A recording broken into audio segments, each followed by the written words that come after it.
Само България и Северна Македония нямат военно свещенство.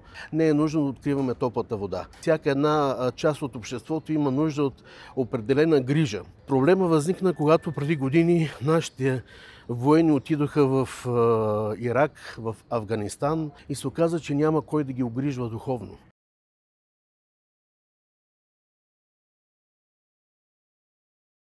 На 21-22 този месец в Черепишкия манастир с благословението на Врачанския митрополит Григорий и с благословението на Великотърновския митрополит Григорий, който отговаря за военното свещенство и за връзките на Българската църква с армията, проведохме 6-та национална конференция за военното свещенство. Това е един форум, който организираме вече 25 години с едно сдружение, нарича се Свети Георги Победоносец, в което участват настоящи и бивши военни, православни християни.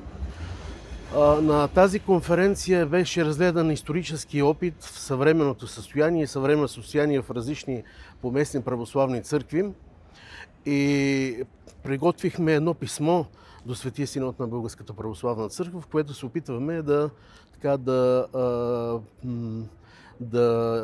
привлечем вниманието им към тази тема, която се оказва, че е доста на заден план последните години. В Румънската православна църква вече 35 години има военно свещенство. Имат близо 80 военни свещеника православни, един католически, един протестант. В Сръбската православна църква са 20 и няколко военно свещеника, един католик и един мюсюлманин имам. Оказа се, когато разглеждахме ситуацията в съвременния православен, балкански свят, ако щете, че само България и Северна Македония нямат военно свещенство. Разбира се и Албания, но като приемем, че Албания все пак повече мюсюлманска държава, пък и последните години през комунизма знаем, че там атеизма доста оказва отрицателно влияние. Тоест това е един голям проблем, който ние в съвременното общество не разбираме, както много различни проблеми по отношение на обгрижването от страна на свещеника към различни категории вярващи. В богословието това се нарича категориално душегрижие или индивидуално душегрижие. Тоест всяка една част от обществото има нужда от определена грижа. И е особено важно свещеника да бъде подготвен за тази грижа.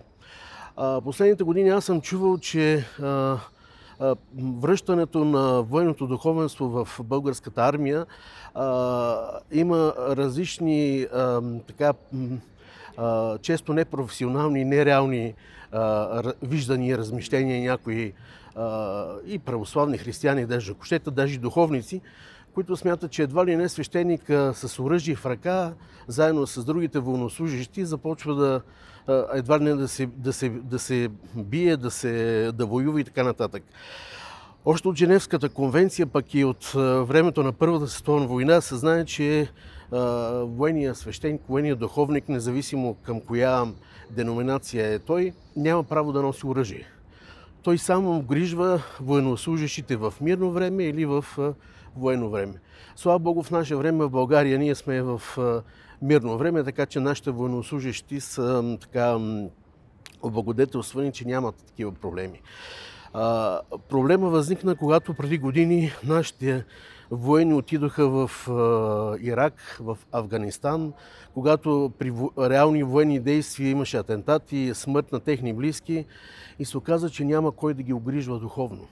Аз съм разговарял с такива военни, които са участвали в тези мисии и се оказва, че те са ходили при румънски свещеник, който е бил там, или пък католически свещеник или протестантски пастор на английски език, са се опитвали да получат някаква подкрепа от страна на духовника. Да. И това е един голям проблем. В останалите и православни църкви, да не говорим Гърция, там военно свещенство има от 130 години.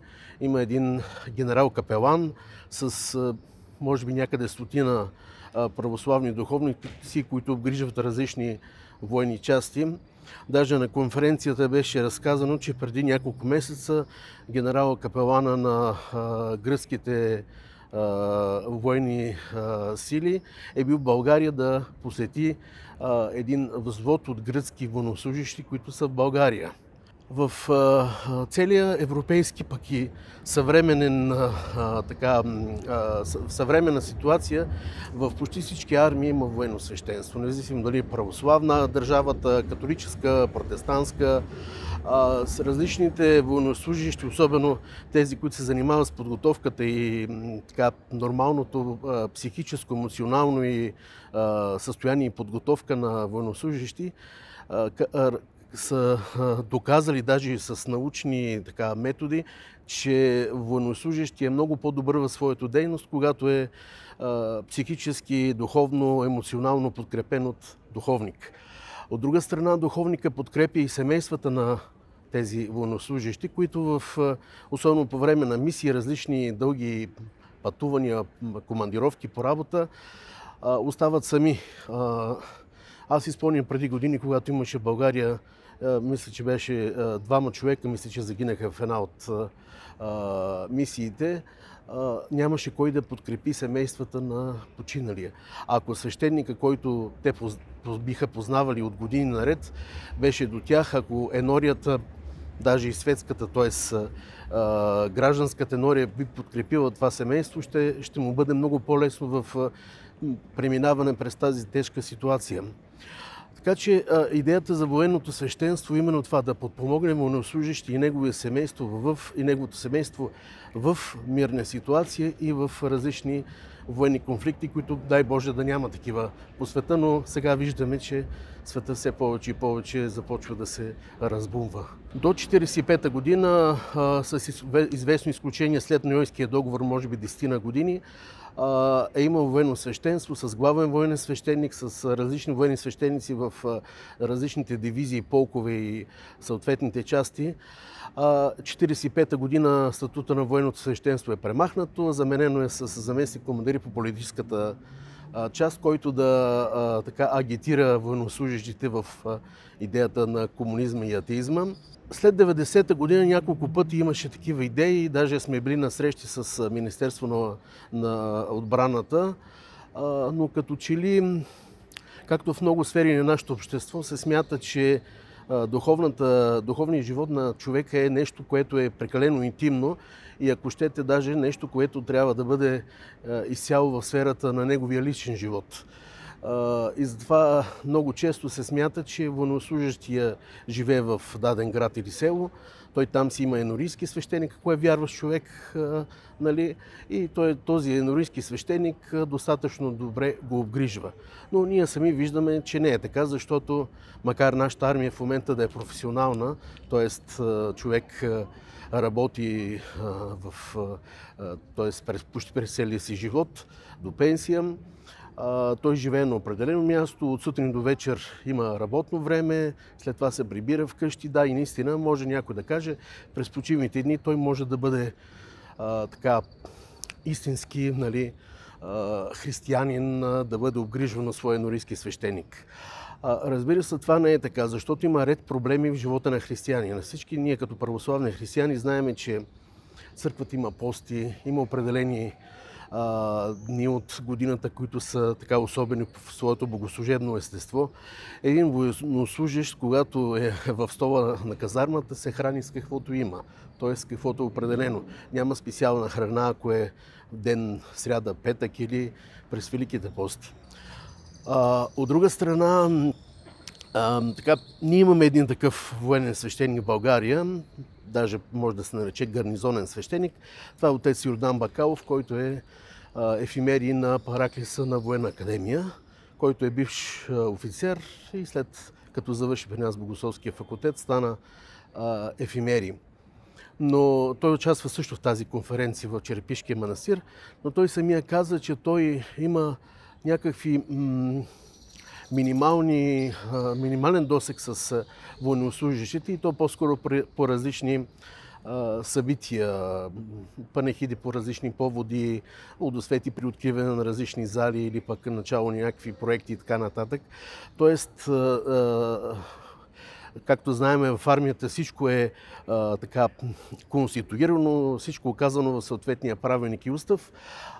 Тоест нямаме описание каква трябва да бъде службата на военния духовник, гарнизонен свещеник, полкови свещеник или какъвто и да е, както и да бъде наречен. Това всичко трябва да бъде упоменато в военните. Това работа на Светия Синод ли е? Не, работа на Светия Синод, по-скоро и ние това сме написали в писмото, да инициира, ако разбира се те имат така желание и възможност, една среща с Военното министерство, да бъде създадена съвместна комисия между Светия Синод и Военно министерство. Ако трябва да бъдат повикани специалисти от различни области, богословието, военното дело. Между другото на конференцията беше и началника на Военна академия, имаше военни преподаватели, офицери, които също се подписаха на документа на края на това писмо, като казаха, че това е основно право и основно грижа от страна и на църквата, и на държавата към военнослужащи. Дядо Григорий Врачански, митрополит, ще внесе писмото утре преди заседанието на Светия Синод и самото заседание мисля, че е утре на 26 юни, така че очакваме, надяваме се да има някаква идея и да има някакво развитие. Доколкото знам, също и Негово Святейшество патриарх Даниил е съобщил, че ще подкрепи по възможност такава една идея и ние затова инициирахме написването и изпращането на това писмо. Има ли подготвени духовници да изпълняват тази мисия според вас? Има няколко човека, визирани от отец Йордан Бакалов, Божилов, извиняйте, не Бакалов, но аз и на конференцията казах, пък и преди съм казвал, не е нужно да откриваме топлата вода. Всяка една област, всяко едно служение на свещеника има своята специфика. Едно е да огрижваш военнослужащ, другия затворника в затвора, по трети е наркозависими, друго е в болницата и свещеника трябва да бъде подготвен за това свое дело. Ние в това писмо описахме, че ние от Богословския факултет, като преподавателска колегия и колегите от Военна академия, имаме желание да подготвим една програма, един кратък курс за такива духовници, които искат да служат българската армия и които могат да бъдат подготвени така сравнително бързо да извършват това служение.